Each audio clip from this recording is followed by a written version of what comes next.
Sunday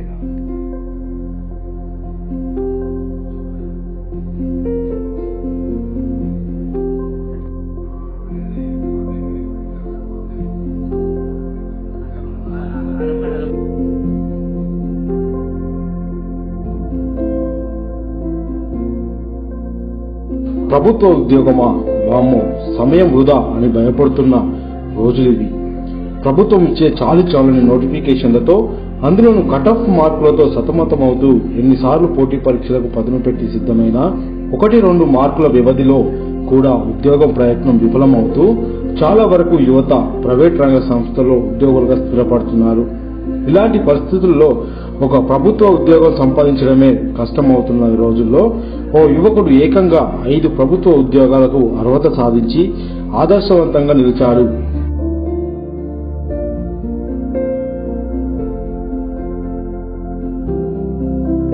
start చేశాను. తర్వాత Singareni notification వచ్చింది జూనియర్ అసిస్టెంట్. దానికోసం ప్రిపేర్ అయ్యాను 2 months ప్రిపేర్ అయ్యాక నాకు ఎగ్జామ్ ఉన్నప్పుడు ఎగ్జామ్ రాశాను. ఎగ్జామ్ 60 ర్యాంక్ వచ్చింది. అందులో సెలెక్ట్ అయ్యాను.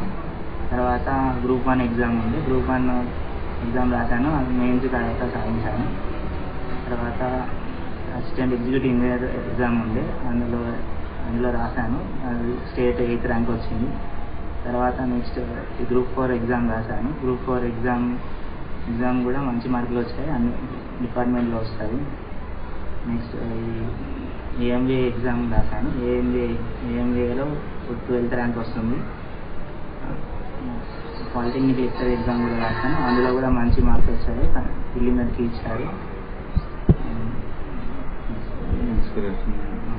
పెద్దపల్లి జిల్లా గోదావరిఖనికి చెందిన గాదె సమ్మయ్య నిర్మల దంపతుల కుమారుడు గాదె సాయి లెనిన్ ఏకంగా 5 ప్రభుత్వ ఉద్యోగాలకు అర్హత సాధించి అభినందనలు అందుకుంటూ స్థానిక యువతకి ఆదర్శవంతంగా నిలుస్తున్నాడు.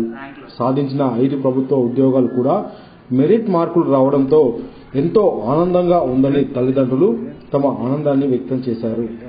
గవర్నమెంట్ జాబులు అన్నీ వస్తున్నాయి. మా బాబు కృషి, పట్టుదల, మా స్ఫూర్తి, ముఖ్యంగా చెప్పాలంటే మా రమేష్ ఎక్సైజ్ సిఎస్ అన్నాడు. అతని స్ఫూర్తితోటి ఇవన్నీ కూడా మంచి చదవడం కానీ ర్యాంకులు సంపాదించడం కూడా ఏ విధంగా గైడెన్స్ చేసేది కూడా మా రమేష్ మా కొడుకైతాడు. ప్రజెంట్ రామగూడెం ఎక్సైజ్ సిఐ ఉండే ప్రజెంట్ ట్రాన్స్ఫర్ అయ్యాడు. అతని స్ఫూర్తితోటి కూడా మేము చాలా వరకు ఉన్నాం. ప్లస్ ఇవన్నీ మా బాబు మంచి ఎలా అనిపిస్తుంది? చాలా సంతోషంగా ఉంది. నా కొడుకు చాలా నాకన్నా గర్వంగా, నాకన్నా పెద్ద పోస్టు, నాకన్నా చాలా పెద్ద లెవెల్లో పోవడం చాలా సంతోషంగా ఉందని అనుకుంటున్నా. మా బాబు సాయి లెనిన్. బాబుకు జాబ్ రావడం నాకు చాలా సంతోషంగా ఉంది. మోటార్ వెహికల్ ఇన్స్పెక్టర్ వచ్చింది. ఇప్పుడు ప్రజెంట్ అయితే సింగరేణి జాబ్ చేస్తున్నాను జూనియర్ అసిస్టెంట్గా. మా మామయ్య చేశారు, నాన్న చేశారు, మా హస్బెండ్ కూడా చేశారు. ఇప్పుడు మా బాబు కూడా చేశారు. చాలా సంతోషంగా ఉంది. చాలా కష్టపడ్డాడు బాబు. ఒక రూములనే బాగా రోజులు ఉండి చదువుకునేవాడు, బయటకు కూడా రాకుండా. తన కష్టానికి ఇప్పుడు ఫలితం వచ్చింది.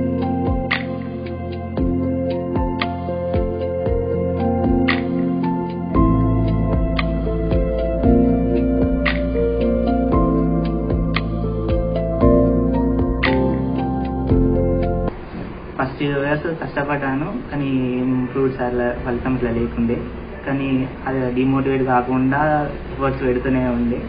ఇప్పుడు జాబ్స్ ఇప్పుడు రాస్తుంటే ఈజీగా అయిపోయింది. జాబ్స్ వస్తూనే ఉన్నాయి. ఇది అంతా ప్రాక్టీస్ వల్లనే అయ్యింది. డెడికేటెడ్గా కష్టపడితే జాబ్స్ ఎప్పటికైనా రావచ్చు. దానికి నాకు ఫీజ్ ఇచ్చారు. వాళ్ళు ఏది కావాలన్నా సపోర్టింగ్గా ఉండి నాకు ఒక బ్యాక్ బోన్ లాగా ఉన్నారు వాళ్ళు. మీరు ఎటువంటి కోచింగ్ తీసుకోకుండా మీకు ఏమైనా డౌట్స్ వస్తే మీరు ఎట్లా క్లియర్ చేసుకున్నారు? నాకు డౌట్స్ వస్తే యూట్యూబ్లో కొన్ని సెలెక్టెడ్ టాపిక్స్ తీసుకొని దానికి మల్టిపుల్ సోర్సెస్ వెతుక్కొని బెస్ట్ ఒకటి చూసుకొని అందులో అది దానితో క్లియర్ చేస్తున్నాను. అప్పుడప్పుడు డౌట్స్ క్లియర్ కాకపోతే కొన్ని వెబ్సైట్లో కూడా ఉంటాయి, అందులో కూడా సెలెక్టెడ్ వెబ్సైట్ తీసుకొని దానిలో కూడా డౌట్స్ క్లారిఫై చేసుకునేవాడిని.